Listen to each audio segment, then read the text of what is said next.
कुरान करीम अल्लाह तबारक व तआला ने फरमाया मा सलककुम फी सक़र, यानी जब जन्नती लोगों को फरिश्ते जन्नत की तरफ ले जा रहे होंगे और जहन्नमी लोगों को फरिश्ते जब जहन्नम की तरफ ले जा रहे होंगे तो उस वक्त जन्नती लोग जहन्नमी लोगों की तरफ देखकर पूछेंगे मा सलककुम फी सक़र, यानी दुनिया में तुमने ऐसा तो कौन सा बदतरीन काम किया, बुरा काम किया कि जिसकी वजह से इतने करीम और रहीम रब की रहमत से महरूम कर दिए गए और जहन्नम में झोंक दिए जा रहे हो। तो वो लोग सबसे पहला अपना वस्फ जो बयान करेंगे, सबसे पहला अपना बुरा काम जो बयान करेंगे तो जहन्नमी यही कहेंगे क़ालू लम नकू मिनल मुसल्लीन, कि हम दुनिया में रहकर नमाज नहीं पढ़ा करते थे, हम दुनिया में रहकर नमाज नहीं पढ़ा करते थे, नमाज ना पढ़ने की वजह से जहन्नम की तरफ हम आज घसीटे जा रहे हैं। ए मेरे प्यारे आका सल्लल्लाहु अलैहि वसल्लम के प्यारे दीवानों, मेरे प्यारे आका के प्यारे दीवानों, जिंदगी बेहद मुख्तसर सी जिंदगी है, जो वक्त मिल गया सो मिल गया, आने वाले वक्त की उम्मीद रखना ये धोखा है, इस धोखे से बाज आइए। खुदारा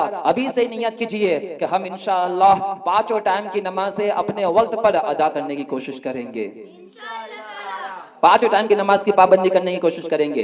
बगदाद शरीफ में एक बहुत ही अमीर कबीर शख्स की बेटी का इंतकाल हो गया, बहुत अमीर कबीर शख्स था, बेटी का इंतकाल हो गया। बाद वफात उसकी डेड बॉडी को कपड़े से ढक दिया गया।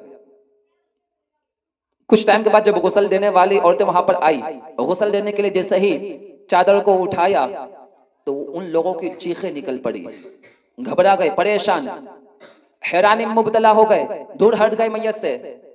अजीब और गरीब मंजर देखा। क्या देखा कि जैसे ही चादर को हटाया तो उन लोगों ने देखा कि एक सांप पूरी बोरी पर लिपटा हुआ है। ये लोग परेशान हुए, पीछे हटे। खैर उस वक्त उस जगह पर एक अल्लाह वाले मौजूद थे। लोग उनके पास पहुंचे कि हुजूर ऐसा मसला है। अल्लाह वाले वहां पे तशरीफ लाए। आप उस डेड बॉडी के पास पहुंचे, सांप के पास पहुंचे और कहा कि ए सांप, हम जानते हैं कि तू अल्लाह तबारक व तआला की बारगाह से आया हुआ कहरे इलाही बनकर सांप की शकल में यहाँ पर आया हुआ है, लेकिन तजहीज़ व तकफीन करना ये सब हमारी जिम्मेदारी है, हमें अपनी जिम्मेदारी अदा कर लेने दे, उसके बाद तो आ जाना। सांप ने अल्लाह वाले की बात को सुना और उसकी डेड बॉडी को छोड़ दिया और डेड बॉडी को छोड़कर घर के गोशे में जाकर बैठ गया। गुस्ल से फारिग होने के बाद जैसा वैसा गुस्ल दिया, कफन में कफना दिया, जैसे जनाजे में रखा फौरन सांप निकला और वापस जाकर उसकी बॉडी से लिपट गया।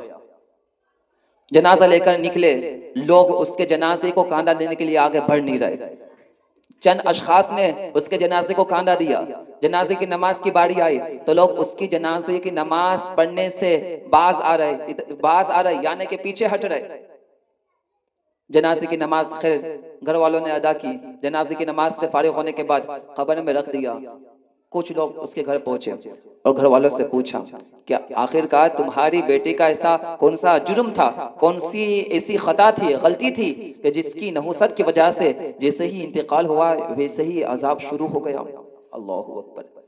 तो उसकी माँ ने जवाब में कहा कि मेरी बेटी में और कोई तो गलती या और कोई खता या और कोई लफ्जिश तो मुझे नजर नहीं आ रही, लेकिन हाँ एक बात जरूर है कि मेरी बेटी नमाज में सुस्ती करती थी, नमाज का वक्त खत्म हो जाता उसके बाद नमाज पढ़ा करती थी। ए मेरे प्यारे आका के प्यारे दीवानों, गौर करो, क्या कहा कि नमाज में सुस्ती क्या करती थी, नमाज का वक्त खत्म हो जाता उसके बाद नमाज पढ़ा करती थी। तो उसका अजाब का ये आलम है, तो जो सरे से नमाज ही नहीं पढ़ता होगा तो फिर उसके अजाब का आलम क्या होगा। अल्लाह तबारक व तआला हम सबको नमाज की पाबंदी करने की तौफीक अता फरमाए। अस्तगफिरुल्लाह रब्बी मिन कुल्लि ज़ंबिन व खतियतिही व अतूबु इलैह।